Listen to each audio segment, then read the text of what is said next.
Hi, my name is Shannon Niebert, and I'm here to talk about Isaac, one of the three patriarchs of Israel.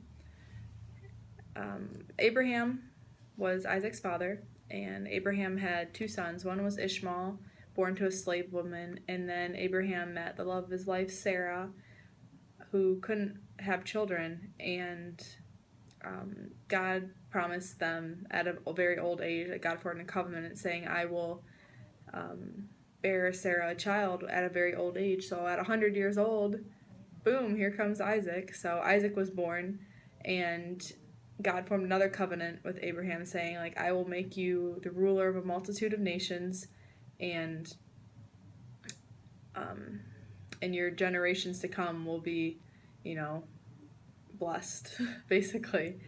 And Isaac was circumcised, so he kind of started that whole tradition in the Jewish culture to start the Jewish religion. And so Isaac's born and is just the light of Abraham's life. And then all of a sudden, God comes in and says, hey, I want you to sacrifice your son to me. And Isaac's just like, okay, just following his dad. And Abraham agrees. So Abraham takes him up to this mountain and, just about to sacrifice the light of his world. And that's when an angel comes in and kind of stops him from doing that. And this was like the ultimate test for Abraham. It's a very famous story in the Bible. So Isaac was part of that, and that just really showed his faith, Abraham's faith in God, and that God then would continue to bless them for generations to come. So growing up, Isaac was in a very wealthy family. Abraham became very wealthy because of this trust and blessings from God. But at the same time, Isaac was very obedient. He was very obeying to his parents and listened to what they said. And eventually all his wealth would be given to him from his dad, so he would inherit all that wealth. And then his mother dies, and this was just very tragic because Sarah and Abraham, his mom and dad, were just so in love. And so Abraham's thinking his dad's just like, oh shoot, well, Isaac, you're gonna need a wife. So they go to Canaan, where their family's from originally, and he meets Rebecca, and they were just kind of brought together by God and meant to be together. And throughout their marriage, they had a great relationship. She was also barren, so she couldn't have kids either.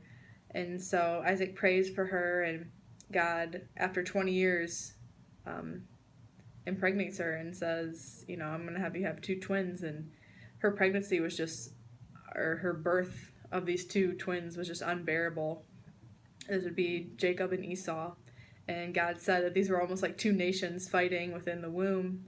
And Esau was the firstborn to be a very skilled hunter, and Jacob was the secondborn, very peaceful and quiet. And actually, Isaac favorited Esau, and Rebecca favorited Jacob. And back then, when you're the firstborn, like, you get all the inheritance. So that's why they said it was kind of like a battle in the womb. So overall, kind of Isaac's life, he was very loyal to God and very submissive to his wife. Back then, it was popular to have a lot of wives, but Isaac just had Rebecca, and they loved each other. He was very faithful to God, and his father was, one of the most faithful men in the Bible, so he kind of grew up with that background and that faith. And so yeah, the only weakness he had really was that he showed favoritism towards his sons, and that was about it. But Isaac would lead his sons, Jacob, so his grandsons, would lead the 12 tribes of Israel.